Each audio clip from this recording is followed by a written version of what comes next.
Subscribe करें और bell दबाएं ताकि कोई खबर रह न जाए।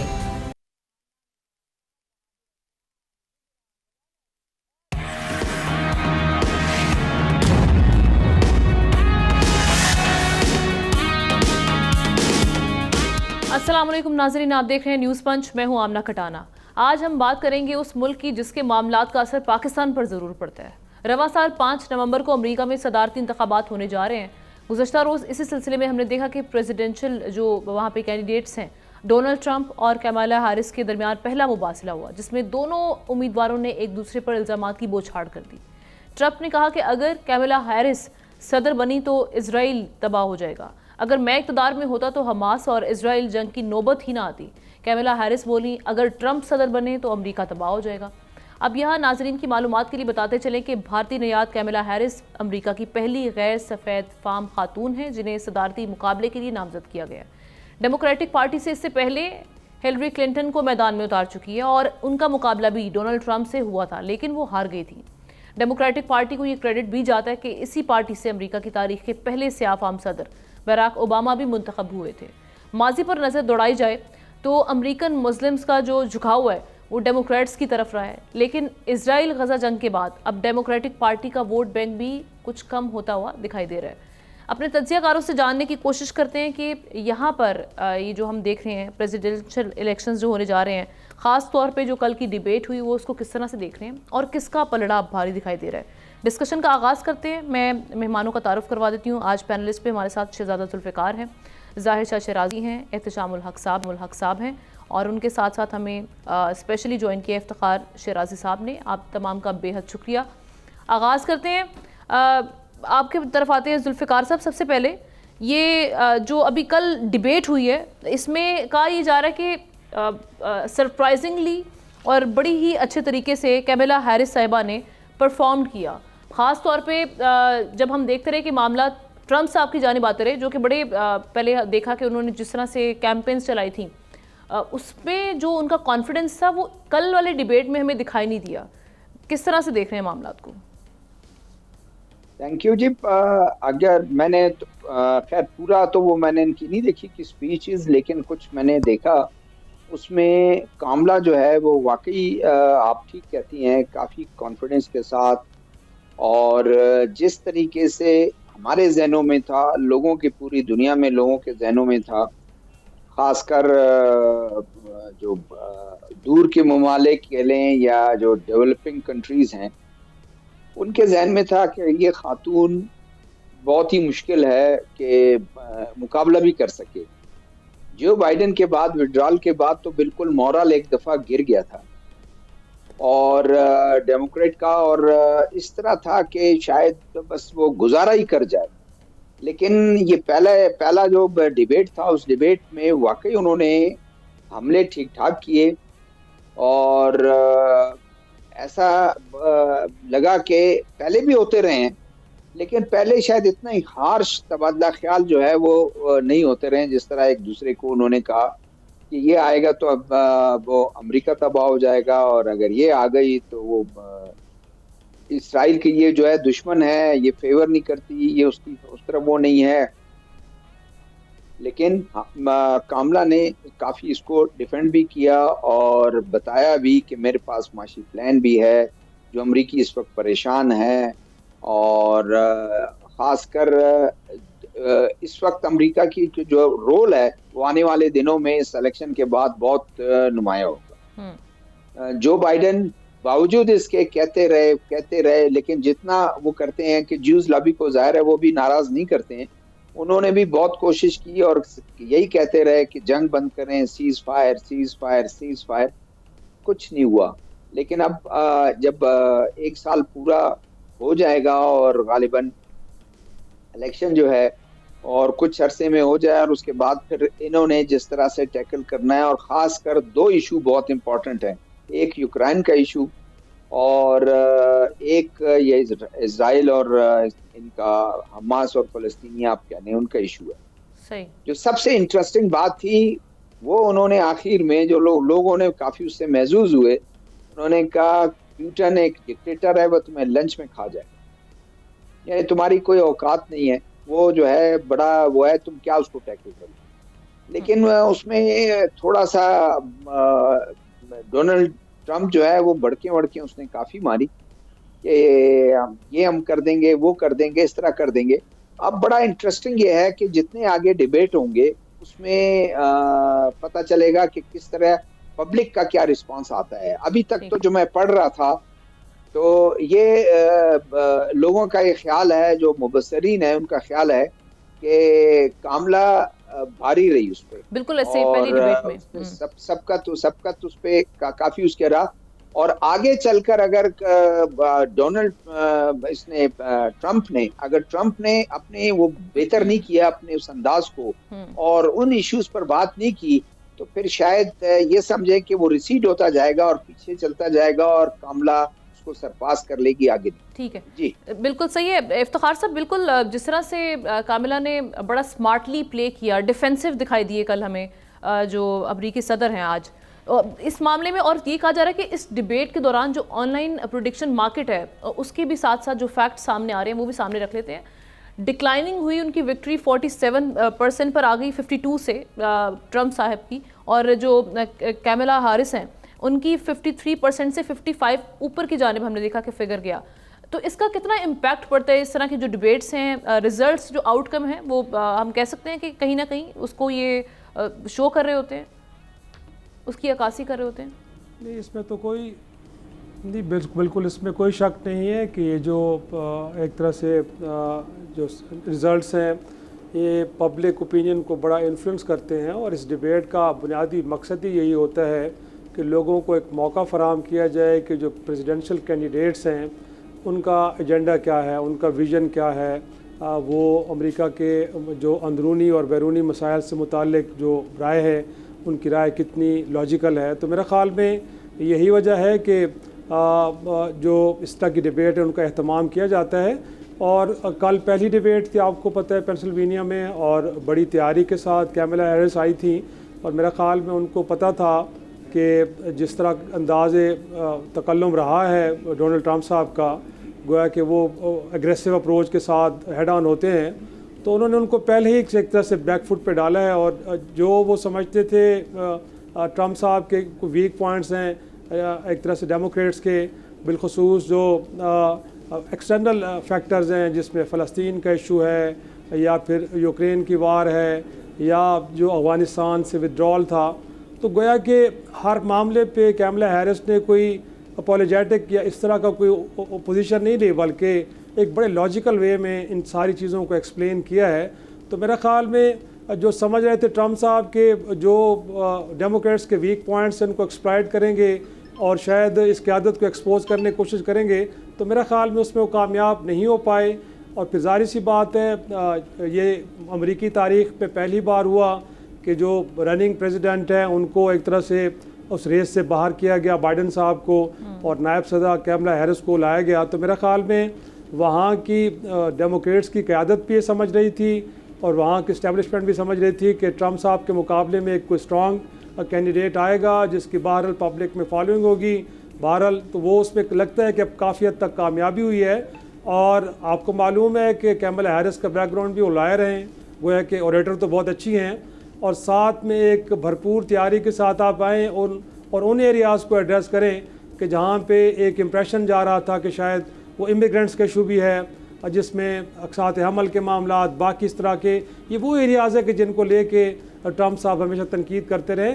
तो उन पे उन्होंने एक बड़ी कैंडिड पोजीशन ली है और बड़ी एक वो कह सकते हैं ना कि उन पे उन्होंने एक अपना ऐसा नहीं किया कि कोई पहलू तरी से काम लिए। तो मेरा ख़्याल में इसको बड़ा अप्रिशिएट किया जा रहा है। फिर ये है कि अमरीकी तारीख़ में दूसरी बार ख़ातून प्रेसिडेंशियल कैंडिडेट आई हैं। तो उससे पहले भी हमने देखा कि हिलरी क्लिंटन साहिबा, अगरचे उन्होंने पॉपुलर वोट्स ज़्यादा लिया था लेकिन इलेक्शन वो हार गई थी।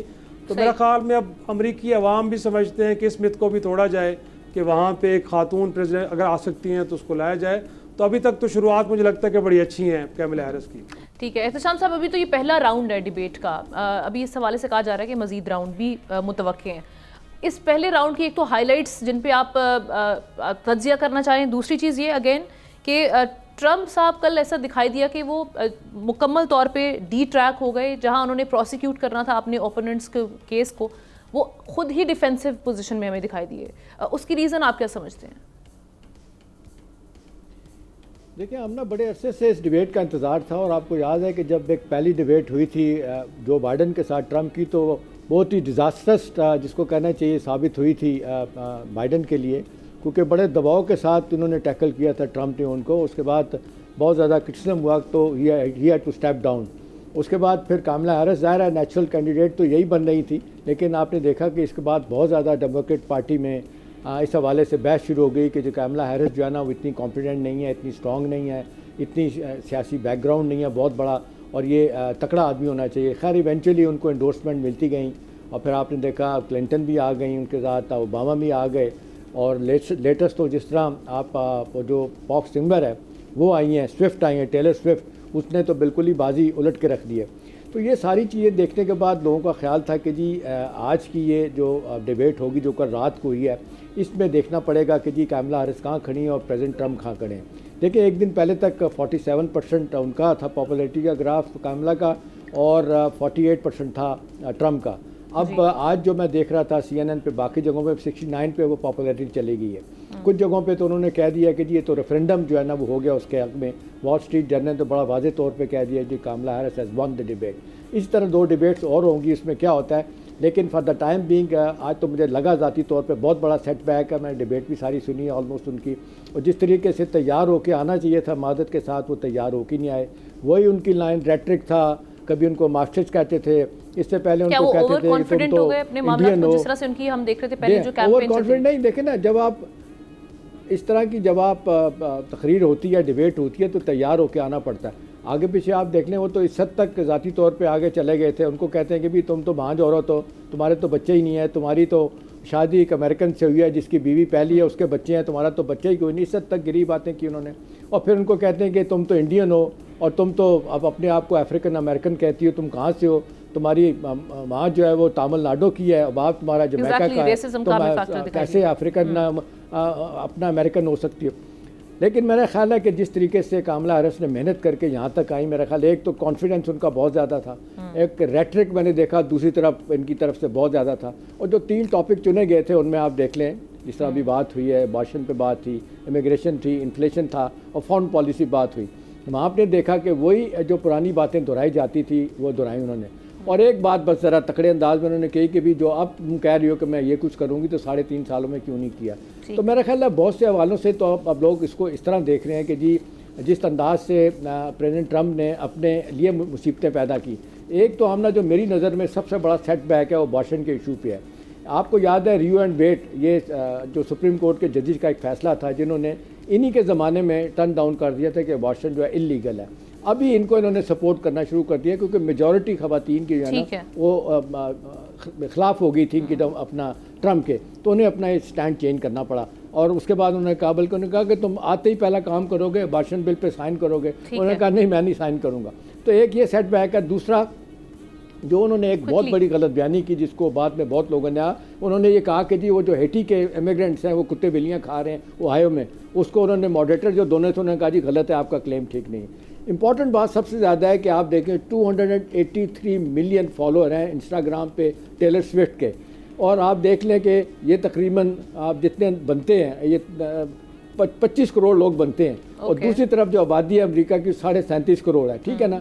अब ये 25 करोड़ में से भी 4-5 करोड़ भी चले जाते हैं सपोर्ट करने कामला हैरिस को, तो मेरा ख्याल है उनका तो मामला जीतने का हो गया। आखिरी बात यह है कि पाकिस्तान के हवाले से क्या इंपॉर्टेंट है, कौन जीतेगा। देखिए डेमोक्रेट ट्रेडिशनली पाकिस्तान के खिलाफ रहे हैं, रिपब्लिकन पाकिस्तान के जुकाव में रहे हैं, और आपने देखा ट्रंप जो भी है वो कह चुके हैं मैं कश्मीर पे सालिसी कराऊंगा, और इस हवाले से मोदी साहब दरमियान से भाग गए थे। अब देखना यही कि पॉलिसी चेंज होगी, जो क्रेज हो, मिडिल ईस्ट हो। लेकिन मुझे आज की इस बहस के बाद लगता है कि ट्रंप के चांसेस जीतने के अब कम है। जी बिल्कुल शाह साहब, एक तो इसी चीज़ को आगे लेके मैं चाहूँगी कि चलें हम कि पाकिस्तान पर इसके क्या असरात हो सकते हैं अगर इन दोनों में से कोई कैंडिडेट आता है, दोनों को अलग अलग करके तजिया कीजिएगा। दूसरा, इस वक्त जो इजराइल गजा सूरत हाल है, इस पर पॉलिसी किस कैंडिडेट ने किस तरीके से सेटिस्फाई किया, आपके समझते किसकी पॉलिसी बेहतर थी इस डिबेट में अगर देखा जाए?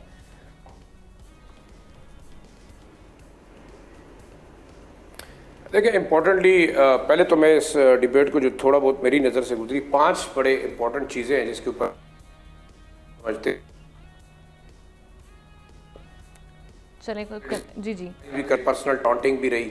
और इसमें जो इम्पोर्टेंटली मेरे ख्याल है अमेरिकन जो थिंक टैंक्स हैं वो यही समझ रहे हैं कि शायद कमिला हारिस जो है वो कामयाब रही बाइडेन को ज़रा बैकफुट पे भिजवाने की, और एक लिहाज से उन्होंने ट्रंप को, और एक हद तक उन्होंने जो एक तासुर था कि शायद ट्रंप उनको ओवर पावर करेंगे जिस तरीके से उन्होंने बाइडेन को थ्रो आउट किया, तो उसमें जो इम्पोर्टेंट चीज़ मुझे नज़र आई और जो शायद अमेरिकन एनालिस्ट भी यही कह रहे हैं कि कामिला ने कोशिश की बल्कि उन्होंने बैकफुट पे ट्रंप को भेजा और एक लिहाज से उन्होंने बाइडेन का बदला लिया। तो ये एक जो मेरे ख्याल में अमेरिकन सोसाइटी के अंदर एक तासुर गया है जब वहाँ के उनके थिंक टैंक्स और एनालिस्ट कह रहे हैं, ये कोई पॉइंट हुआ। दूसरा जो इस डिबेट जो पहली डिबेट बड़ी इंपॉर्टेंट थी, देखिए परसेंटेजेस अप डाउन होते रहते हैं, डिपेंड करता है कि हालात कैसे होते हैं, लेकिन एक बात आप ज़रूर मान लीजिएगा और हमें भी मानना चाहिए कि जिस तरह पाकिस्तान की इस्टेब्लिशमेंट या दुनिया की कोई भी इस्टेब्लिशमेंट बड़ा मैटर करती है इलेक्शंस के ऊपर, अमेरिका के अंदर भी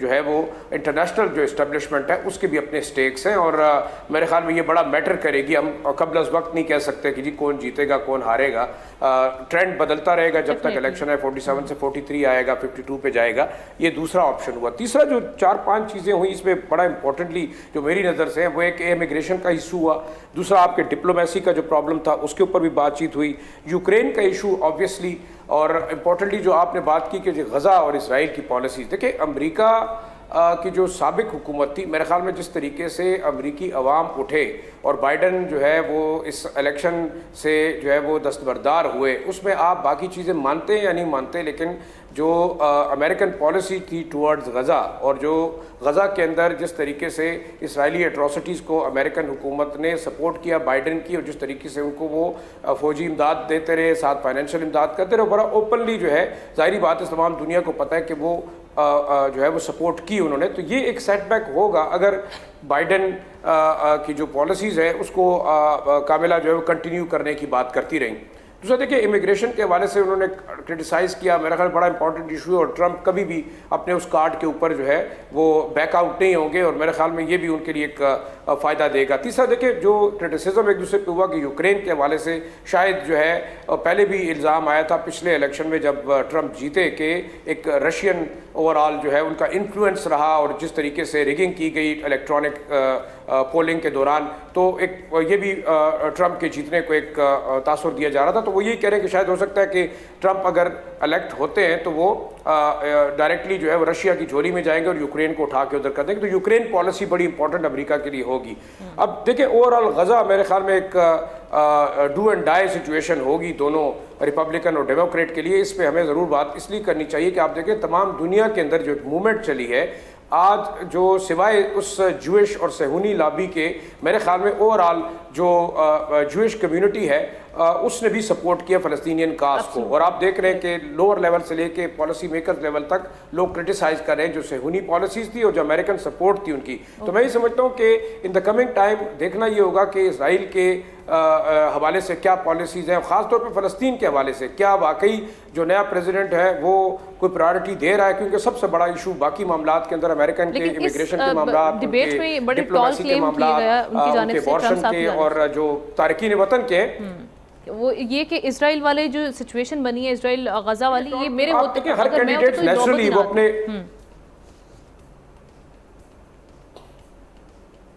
देखिए वो मेरे ख्याल में एक चीज़ आपको बताएं कि ट्रंप की पॉलिसी अगर आप देखें तो वो एंटी वॉर नज़र आती रही। आप देखें अफगानिस्तान के अंदर भी उन्होंने जब फौजों की विड्रॉल की बात की, यूक्रेन के अंदर भी मेरे ख्याल में उनकी पॉलिसी इतनी हॉस्टाइल नहीं थी जितनी कि एग्रेसिवली अमेरिकन जो बाइडन एडमिनिस्ट्रेशन वॉर को जो है वो प्रमोट करती रही। और आपने देखा कि उनके टेन्योर के दरमियान तमाम दुनिया के अंदर अमेरिकन जो पॉलिसी है बड़ी एग्रेसिव रही। लेकिन देखिए मेरे ख्याल में ट्रंप का आखिरी जो बात जैसे एहतिशाम साहब कह रहे थे पाकिस्तान के हवाले से तो बड़ा विजिबल है कि उस ज़माने में जब ट्रंप की हुकूमत थी तो मेरे ख्याल में उन्होंने काफ़ी प्रोटोकॉल दिया हमारे यहाँ तीसरी जमात को जो कि कैदी 804 जिनको लीड करते हैं। तो मेरे ख्याल में अब पाकिस्तान के अंदर भी लोग ये देख रहे हैं कि शायद ट्रंप की हुकूमत आएगी तो अमेरिकन पॉलिसी को देखते हुए शायद कोई बड़ी चेंज पाकिस्तान के अंदर भी एक्सपेक्टेड है। तो इसको भी देखेंगे पाकिस्तान के हवाले से उनकी ठीक है। शाह साहब आपका पॉइंट आ गया। एक्सपेक्टेशन नहीं मेरे ख्याल में, देखें यहाँ तो लोग काफ़ी उम्मीद लगा के बैठे हैं कि जैसे ही अगर एग्जैक्टली मैंने भी यही कहा कि एक्सपेक्टेशंस ऐसी ही हैं कि बातें तो कुछ मामला यहाँ पे भी डिफरेंट हों, क्योंकि एक जमात की जो सपोर्टर्स हैं उनको ऐसा लगता है कि वो आएंगे तो यहाँ पे मामला तो कुछ बदल सकते हैं। ब्रेक लेते हैं, ब्रेक के बाद पाकिस्तानी सियासत में इस वक्त क्या हो रहा है इस पर बात होगी।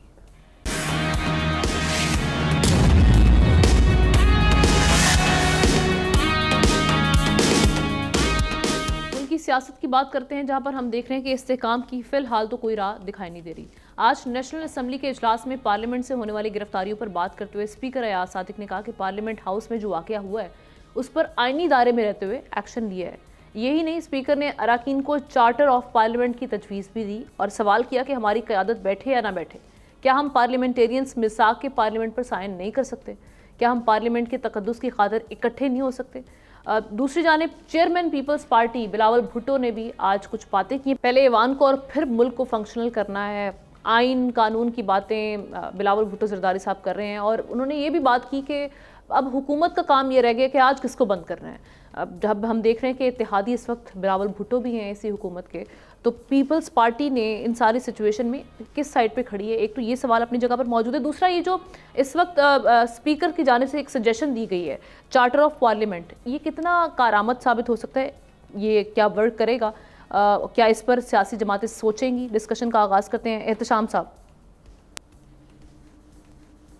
देखिए, हमना बिलावल भुट्टो जरदारी की तकरीर वाकई बहुत अच्छी थी और कई हवालों से तो पीपल्स पार्टी के क्रेडेंशियल बहुत स्ट्रॉन्ग है। मसलन सियासी कैदियों के हवाले से और सियासी लीडरों को जेलों पे डालने के हवाले से आज आप देख लें, बड़े खूबसूरत तरीके से गवर्नमेंट में रहते हुए हुकूमत की चुटकी ली उन्होंने कि भाई ये आपका क्या तरीका वारदात है कि गिरफ्तारियाँ करें और इस तरह पकड़ें, और ख़ास तौर पर पार्लियामेंट से ये इस तरह नहीं होना चाहिए। पार्लियामेंट पर हमला करार दिया गया है किस्म का, बहुत सारे लोगों ने इसका बुरा भी बनाया। लेकिन आमना at the end of the day वो कहते हैं all is well that ends well, और जिस अंदाज से आज बाई पार्टिजान अप्रोच देखने में मिली, एक मुद्दत के बाद कौमी असम्बली का माहौल लगा कि वाकई ये सीरियस है कि अवाम के मसाइल क्या हैं, आइन कानून साजी हमने करनी है, बजाय इसके कि अपोजिशन काउंटर अपोजिशन गालियाँ आज हम नहीं देखी। अच्छी बात है कि पहले जाके स्पीकर साहब के पास बैठे, वहाँ कोई SOPs तय डेफिनेटली होंगी, उसके बाद एक दूसरे को बड़े आराम से लोगों ने सुना। यही मेरा ख्याल आप भी चाहती हैं, मैं भी चाहती हैं, मैं भी चाहता हूँ, सारे लोग यही चाहते हैं कि जी आम आदमी के मसाइल हल हो। अब सवाल ये है कि जी हाँ, ये एक्रिमनी और जिस अंदाज से हम देख रहे हैं कि लड़ाई इस कदर आगे चली गई है कि आप देख लें, जलसे से आपको देख लें, अब जलसे में आप देखें किसी बंदे ने मुल्क के मसाइल के बारे में बात की संजानी वाले जलसे में कि जी बेरोज़गारी है, महंगाई है, इन्फ्लेशन है, गवर्नेंस के इशूज़ हैं, इंटरनल एक्सटर्नल मामलात हैं, दहशतगर्दी हैं, एक ही बात होती थी। उन्होंने ज़बरदस्त तकरीरें की इन गवर्नमेंट के ख़िलाफ़। आगे से गवर्नमेंट ने भी वही जवाब दिए, बजाय इसके कि वो रास्ता ढूंढने की कोशिश करें, उन्होंने भी वैसे जवाब दिए कि जी क्या हुआ, आप जो जैसी बात करेंगे वैसे आपको जवाब मिलेगा। तो मेरा ख्याल है वो भी नामुनासिब बात थी।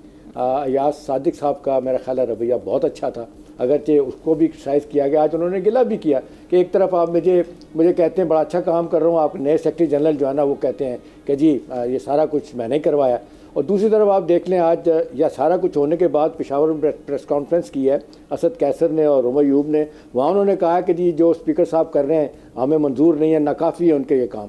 तो मेरा ख्याल है स्पेशल कमेटी का बन जाना और सारे मामले को प्रोब करना, और उन्होंने सार्जन अटार को जिस तरह फारिग किया और कहा कि जी मैंने 2013 में भी यही काम किया था, जो इस तरह की हरकत हुई थी, मैंने लोग खुद FIR कटवाई थी। तो मेरा ख्याल है आज के वाक़े के बाद हमने ये तवक्को करनी चाहिए कि लोग मेरा ख्याल है वापस आएंगे और दूसरी बात है हमने फिर आप कहेंगे आप फिर कहेंगी देखें अभी इस बात को छोड़ देते हैं कि जी गंडापुर ने क्या कहा क्या नहीं कहा। उनकी तकरीर ने बड़ी आग लगाई, उन्होंने कोई माजरत नहीं की, उनके लोगों ने माजरत की।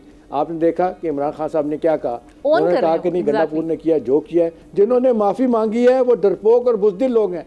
आप अपने लोगों को कंडेम कर रहे हैं, तो देखें ना ये रवैया क्या है। ये रवैया है कि अपने आप में तब्दीली लाने की जरूरत है, और ये फोरम जो आज बिलावल भुट्टो ने बातें की हैं, यहाँ से सीखने अमल आ गया कि बैठे और आपको रास्ता तलाश करना चाहिए। यहाँ से लेके जाऊंगी यहीं से डिस्कशन। इफ्तिखार साहब, ये एक क्योटिक इन्वायरमेंट में ये बिलावल साहब की जो तकरीर थी वो बड़ी सिचुएशन को काम करने के लिए तो बहुत अच्छी तकरीर थी, लेकिन क्या पीपल्स पार्टी अमली तौर पर कोई किरदार निभा सकती है इस सारी सिचुएशन को रिजॉल्व करने के लिए या डिसॉल्व करने के लिए अभी, और वो क्या हो सकता है बेसिकली? देखें, बिल्कुल आपने बड़ा दुरुस्त कहा कि एकेडमिकली देखा जाए तो बड़ी ही ज़बरदस्त उन्होंने स्पीच की और जिसको एहतशाम साहब भी अप्रिशिएट कर रहे हैं, क्योंकि उसके अंदर बड़ी पॉजिटिविटी हमें देखने को मिल रही है लेकिन क्या वाकई नीयत ऐसी भी है और वो स्पेस भी अवेलेबल है इस वक्त पार्लिमान में बैठी जमातों को कि वो इस पार्लिमान को एम्पावर कर सकें? इससे पहले भी हमने देखा है कि ये सियासी जमातें माजी में एक दूसरे को बुनियादी तौर पे तख्ता मशक बनाने के बाद, आपको याद है कि लंदन में मिसाक जमहूरियत भी हुआ था, लेकिन आज फिर 90 की दिहाई में सारी ये जमातें खड़ी हैं। गोया कि एक दूसरे के ऊपर इल्ज़ाम तराशी भी है, एक दूसरे की टांगें खींचना भी है, एक हाइब्रिड तरीके से रजीम्स को चेंज करना, इस्टेब्लिश करना, वो सब कुछ चल रहा है। ये हकीकतें हैं। तो मेरे ख़्याल में ये गुफ्तगू बहुत बड़ी अच्छी है, लेकिन पहले तो मैं ये जांचना चाहूँगा कि इस मुल्क की जो बड़ी जमातें और उनके जो बड़े बड़े सियासी अकाबरीन हैं, इस पार्लिमान को जिसको एम्पावर करना चाहते हैं, बाख्तियार बनाना चाहते हैं, इस पार्लिमान में उनके अटेंडेंस का लेवल क्या है? 5% है, 10% है या 100% है? वो ख़ुद इस पार्लिमान में आना पसंद नहीं करते। ये तो जब कोई क्राइसिस डेवलप होते हैं तो एक बड़ी धुआंधार किस्म की जोशीली तकरीर करने के लिए तो आ जाते हैं, बट इस पार्लिमान में बैठ के कानून साजी के अमल में शरीक होना हो या इस पार्लिमान से उन गैर जमहूरी ताकतों को एक स्ट्रांग मैसेज देना हो, उसके हवाले से तो मुझे कोई इनका किरदार कोई ज़्यादा बेहतर नज़र नहीं आ रहा। इंटीरियर मिनिस्टर कहाँ है ऐसे मौके पे? वो आते ही नहीं है हाउस में। मैं उसी तरफ ही आ रहा हूँ सर। इस वक्त अमन अमान और बिल्कुल ये जो सिचुएशन बनी है परसों पार्लिमान के अंदर, गोया कि यहाँ पे तो आके मुल्क के वज़ीर दाखिला को आके वजाहत देनी चाहिए थी। IG इस्लामाबाद को बुला के स्पीकर पूछ रहे हैं, उनके पास भी कोई जवाब नहीं है। तो मेरा ख्याल में ये देख लें कि डिप्टी सुप्रिटेंडेंट अडियाला जेल जो 14 अगस्त से लापता हैं, आज तक रावलपिंडी पुलिस से बता नहीं सकती कि वो शख्स कहाँ गया है। तो मेरा ख्याल में इस वक्त तो लग रहा है कि इस मुल्क के अंदर एक पार्लिमान है, मुंतखब हुकूमत है, लेकिन ना तो मुल्क के प्राइम मिनिस्टर को पता है, ना मुल्क के सदर को पता है कि यहाँ पे क्या हो रहा है। तो तकरीरें करने में तो कोई मजाक नहीं, आप ज़रूर करें और इस तरह की कमेटीज़ भी ज़रूर बनाएं, लेकिन माजी में भी हमने देखा है कि पार्लिमान की जो अथॉरिटी है वो कंप्रोमाइज़ हुई, और इस वक्त भी लग रहा है ये कोई इतनी उलझी हुई गुत्थी नहीं है जिसको सुलझाने में इतना वक्त दरकार है। आपको 2 दिन का वक्त गुजर गया है, आपने साजिद आराम को और कुछ जनरेटर ऑपरेटर्स को और CDA के मुलाजमीन को मुअत्तल कर दिया है जी। आपको नहीं मालूम कि यहाँ पे कौन आए थे? बाहर की सिक्योरिटी तो पुलिस के पास है, गोया कि वहाँ पे कौन आया? फिर खुद अपनी पार्लिमान की अपनी सिक्योरिटी है, लोग अंदर कौन दाखिल हुए हैं? तो मेरे ख्याल में ये जांचने में कुछ ज़्यादा वक्त दरकार नहीं होना चाहिए था। लेकिन बहरहाल क्या कहें कि इस वक्त दोनों तरफ से गुफ्तगू तो बड़ी अच्छी हुई है, लेकिन बतौर जर्नलिस्ट मैं समझता हूँ कि हमने भी 30-32 बरस देखे हैं इस पार्लिमान को फंक्शन होते हुए। यहाँ पे कोई वो एक कमिटमेंट नज़र नहीं आ रही कि जिसके नतीजे में इस मुल्क की पार्लिमान को, इस मुल्क के चीफ एग्जीक्यूटिव को और मुंतखब नुमाइंदों को एम्पावर किया जाए कि वो हर मामले के ऊपर सिचुएशन को लीड करें और ड्राइव करें, बल्कि सिचुएशन कहीं और चली जाती है। तो मेरे ख्याल में एक बड़ा अनफॉर्चुनेट है। मुझे नहीं लग रहा कि कुछ चीज़ें ज़्यादा बेहतर अंदाज में आगे बढ़ पाएंगी। शाह साहब, जिस पॉइंट पर हम पहुंच चुके हैं यहाँ पे, अब ऑपोजिशन और जो हम देख रहे हैं हमारी जो हुकूमती जमातें, इन दोनों को बैठ के सोचना होगा। ये जो सजेशन दी गई है स्पीकर साहब की जानिब से, चार्ट ऑफ पार्लियामेंट की ये सजेशन जो आई है, इसको अडॉप्ट करना होगा, क्योंकि इसके बाद तो फिर आपको लग रहा है कि मामला बढ़ेंगे कैसे आगे जिस नहज पे हम पहुँच चुके हैं।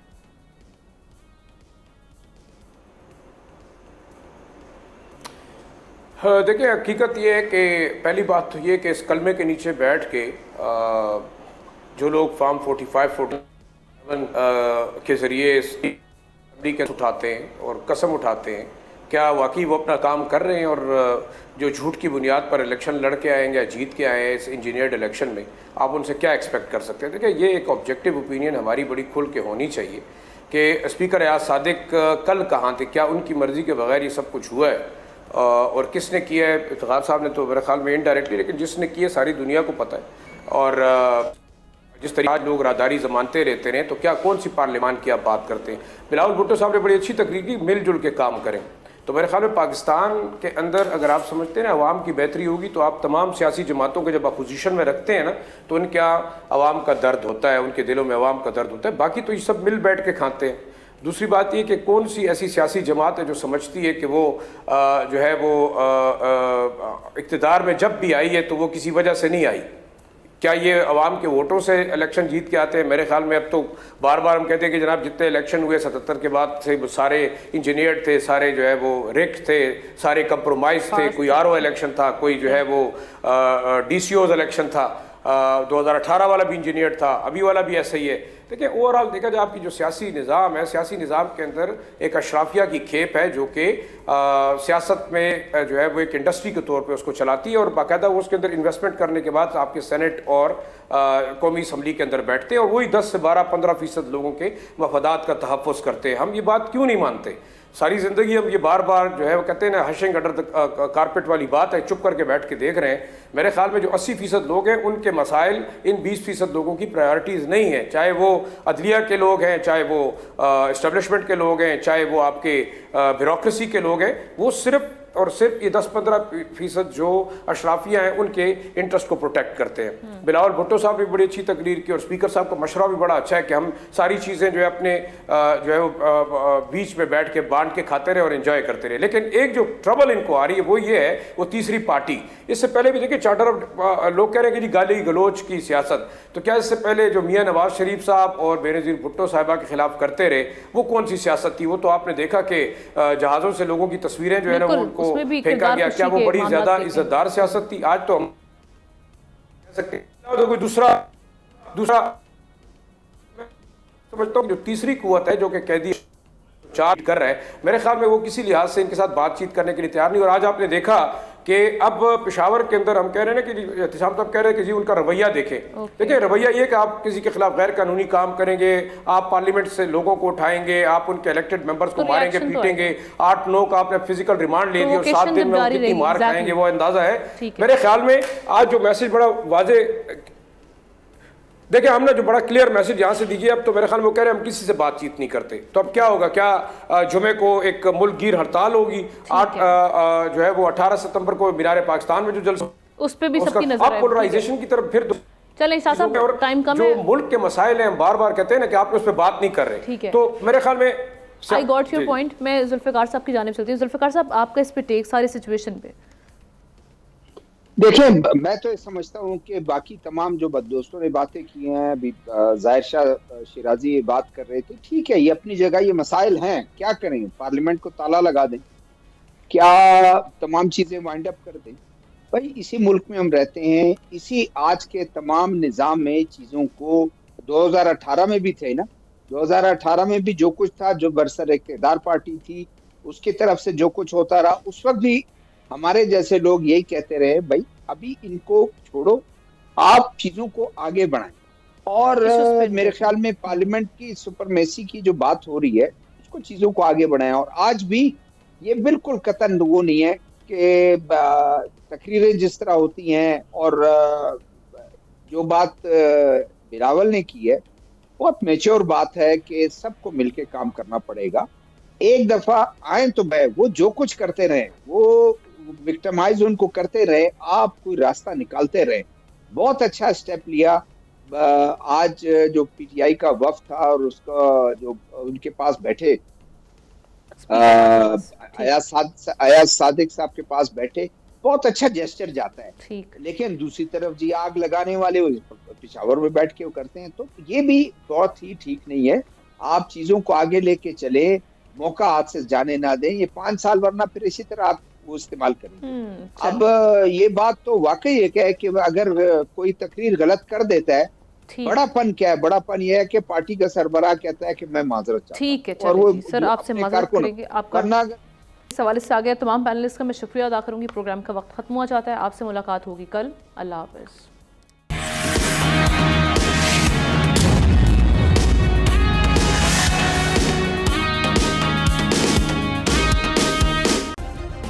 सब्सक्राइब करें और बेल दबाएं ताकि कोई खबर रह न जाए।